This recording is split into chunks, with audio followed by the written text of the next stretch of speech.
Assalamualaikum warahmatullahi wabarakatuh. Perkenalkan sebelumnya nama saya Tasya Aulia, NPM saya 23660000112. Program studi saya Ilmu Hukum, konsentrasi saya Hukum Pidana. Di sini saya akan menjelaskan proposal saya yang berjudul Tindak Pidana Peredaran Obat Keras Tanpa Resep Dokter berdasarkan Undang-Undang Nomor 17 Tahun 2003. Proposal ini diajukan untuk memenuhi tugas-tugas dan syarat-syarat mencapai gelar sarjana hukum. Bab 1. Pendahuluan. A. Latar belakang. Obat keras adalah salah satu jenis obat yang penggunaannya harus diawasi secara ketat dan hanya boleh diberikan berdasarkan resep dokter. Hal ini bertujuan untuk memastikan bahwa obat keras digunakan sesuai dengan indikasi medis dan dosis yang tepat, sehingga tidak menimbulkan efek samping yang membahayakan kesehatan. Namun, dalam kenyataannya, praktik peredaran obat keras tanpa resep dokter masih marak terjadi di masyarakat. Fenomena ini menjadi ancaman serius bagi kesehatan masyarakat dan merupakan pelanggaran hukum. Peredaran obat keras tanpa resep dokter dapat terjadi karena beberapa faktor, seperti lamanya pengawasan, rendahnya kesadaran masyarakat tentang bahaya obat keras, serta motif ekonomi dari para pelaku yang mencari keuntungan tanpa memperhatikan dampaknya. Praktik ini seringkali dilakukan oleh apotek yang tidak memiliki izin resmi, toko obat ilegal, atau bahkan secara online yang sulit diawasi oleh pihak berwenang. Tindakan tersebut tidak hanya melanggar etika medis, tetapi juga melanggar berbagai peraturan perundang-undangan di Indonesia. Salah satu landasan hukum yang relevan adalah Undang-Undang Nomor 17 Tahun 2003 tentang Keuangan Negara yang mengatur pengelolaan keuangan negara termasuk alokasi anggaran dalam sektor kesehatan. Pelanggaran terhadap pengelolaan distribusi obat dapat berdampak pada efisiensi anggaran kesehatan dan memperburuk pelayanan kesehatan bagi masyarakat. Selain itu, peredaran obat keras tanpa resep dokter menimbulkan berbagai dampak negatif, baik dari segi kesehatan maupun sosial. Penggunaan obat keras secara tidak terkendali dapat menyebabkan keracunan, ketergantungan, hingga kematian. Di sisi lain, praktik ini juga merugikan masyarakat yang seharusnya mendapatkan obat secara legal dan sesuai prosedur. Melihat kompleksitas permasalahan ini, diperlukan kajian yang mendalam untuk menganalisis tindak pidana peredaran obat keras tanpa resep dokter dari perspektif hukum. Penelitian ini bertujuan untuk mengidentifikasi faktor-faktor penyebab, dampak yang ditimbulkan, serta upaya penegakan hukum yang telah dilakukan oleh pemerintah. Dengan demikian, hasil penelitian ini diharapkan dapat memberikan rekomendasi yang konstruktif. B. Rumusan masalah. Berdasarkan latar belakang di atas, didapatkan rumusan masalah yang digunakan untuk menyusun proposal ini, yaitu 1. Apa saja faktor yang menyebabkan peredaran obat keras tanpa resep dokter masih terjadi di masyarakat? 2. Bagaimana dampak dan efektivitas obat keras tanpa resep dokter terhadap kesehatan masyarakat, serta peraturan dan pengawasan apa dalam mencegah peredaran obat keras? 3. Apa dampak psikologis yang dialami oleh penggunaan obat keras yang diperoleh tanpa resep dokter? C. Tujuan penelitian. 1. Untuk mengetahui apa saja faktor yang menyebabkan peredaran obat keras tanpa resep dokter masih terjadi di masyarakat. 2. Untuk mengetahui bagaimana dampak dan efektivitas obat keras tanpa resep dokter terhadap kesehatan masyarakat, serta peraturan dan pengawasan apa dalam pencegah peredaran obat keras. 3. Untuk mengetahui apa dampak psikologis yang dialami oleh penggunaan obat keras yang diperoleh tanpa resep dokter. D. Manfaat penelitian. A. Dapat bermanfaat dalam memberikan wawasan dan pengetahuan khususnya kepada saya atau peneliti mengenai tindak pidana peredaran obat keras tanpa resep dokter berdasarkan Undang-Undang Nomor 17 Tahun 2003. B. Dapat bermanfaat dalam memberikan wawasan dan pengetahuan kepada masyarakat mengenai perlindungan hukum konsumen. E. Keaslian penelitian.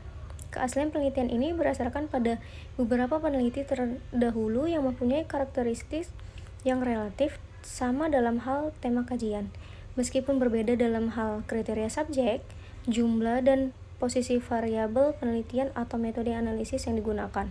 Penelitian yang akan dilakukan mengenai analisis kebijakan tindak pidana peredaran obat keras, penelitian terkait dan hampir sama dengan analisis yuridis penerapan sanksi pidana terhadap petugas farmasi peredaran obat tanpa izin usaha. Berdasarkan Undang-Undang Nomor 36 Tahun 2009 tentang Kesehatan atau Studi Putusan Nomor 165 garis PID, Sus garis PN TJG tutup kurung, keamanan penelitian yang dilakukan pada peneliti adalah sama-sama menjelaskan hukum peredaran obat keras tanpa izin mengenai tindak pidana peredaran obat keras berdasarkan uraian di atas. Maka, walau telah ada penelitian sebelumnya baik berkaitan dengan hukum Indonesia, namun tetap berbeda dengan penelitian yang peneliti lakukan. Dengan demikian, maka topik peneliti yang peneliti lakukan ini benar-benar asli. F. Tinjauan pustaka. 1. Pengertian tindak pidana.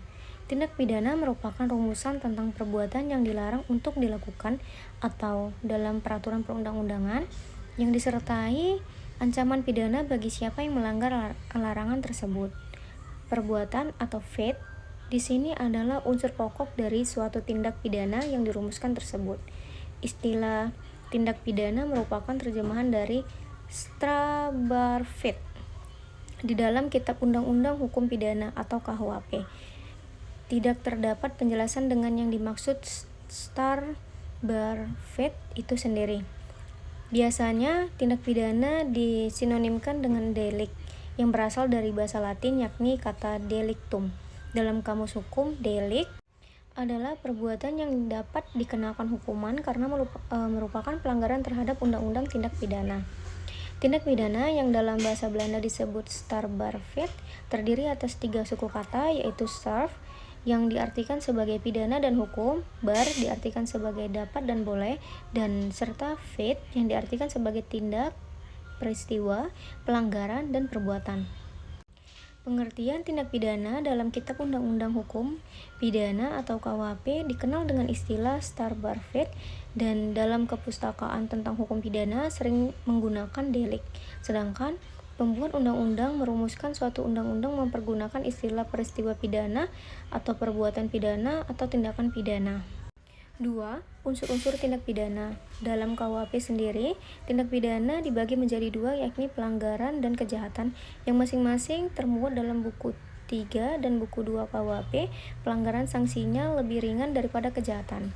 Banyak istilah yang digunakan untuk menunjukkan pengertian Strabarvet, bermacam-macam istilah dan pengertian yang digunakan oleh para pakar dilatar belakangi oleh alasan dan pertimbangan yang rasional sesuai sudut pandang masing-masing pakar. 3. Jenis-jenis tindak pidana. Membagi kelompok benda atau manusia dalam jenis-jenis tertentu atau mengklasifikasikan dapat sangat beraneka ragam sesuai dengan kehendak yang mengklasifikasikan. Menurut dasar apa yang diinginkan, demikian pula halnya dengan jenis-jenis tindak pidana. KUHP telah mengklasifikasikan tindak pidana ke dalam 2 kelompok besar yaitu dalam buku kedua dan ketiga masing-masing menjadi kelompok kejahatan dan pelanggaran. A. Menurut sistem KUHP dibedakan menjadi antara kejahatan yang dimuat dalam buku 2 dan pelanggaran yang dimuat dalam buku 3.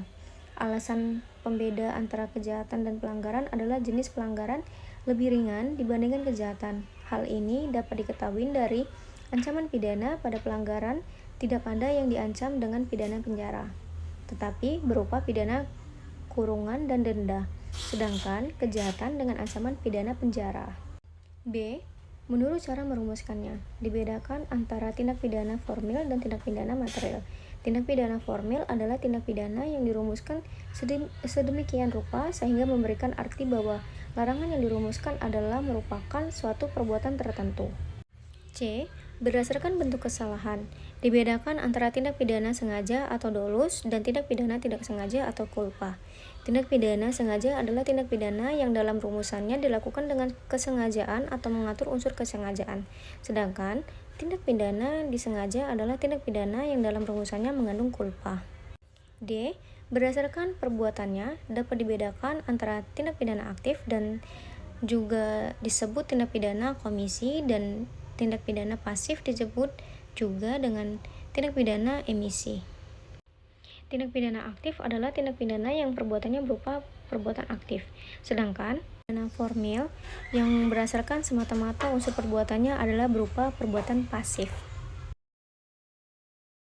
4. Pengertian obat. Obat menurut Kamus Besar Bahasa Indonesia atau KBBI adalah bahan untuk mengurangi, menghilangkan penyakit, atau menyembuhkan seseorang dari penyakit. Menurut Undang-Undang Nomor 36 Tahun 2009 tentang Kesehatan, Pasal 1 Ayat 8, obat adalah sediaan atau paduan bahan-bahan yang digunakan untuk mempengaruhi atau menyelidiki sistem fisiologis atau 21 keadaan patologi dalam rangka penetapan, diagnosis, pencegahan, penyembuhan, pemulihan, peningkatan kesehatan, dan kontrasepsi. Apoteker wajib memberikan informasi obat secara benar mencakup indikasi, kontraindikasi, cara pemakaian, cara penyimpanan, dan efek samping obat yang mungkin timbul serta tindakan yang disarankan bila efek tidak dikehendaki tersebut timbul sesuai Permenkes nomor 919 Menkes per 10/1993 pada pasal 2 kriteria obat yang dapat diserahkan. A. Tidak dikontraindikasikan untuk pengguna pada wanita hamil, anak di bawah usia 2 tahun, dan orang tua di atas 65 tahun. B. Pengobatan sendiri dengan obat dimaksud tidak memberikan risiko pada kelanjutan penyakit. C.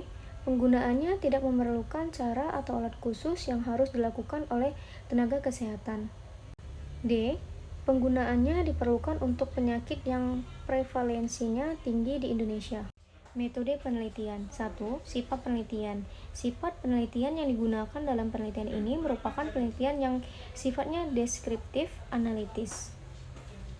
2. Tipe penelitian. Tipe penelitian yang digunakan adalah yuridis empiris, yaitu bahwa dalam mencari data yang diperlukan tidak hanya berpegang pada segi-segi yuridis saja, melainkan juga berpegang pada hasil penelitian dan fakta-fakta di lapangan. Pendekatan yuridis yang dilakukan dengan meneliti aspek-aspek hukum berupa peraturan-peraturan, perundang-undangan, dan peraturan hukum lainnya yang berhubungan dengan penelitian ini. 3. Jenis penelitian.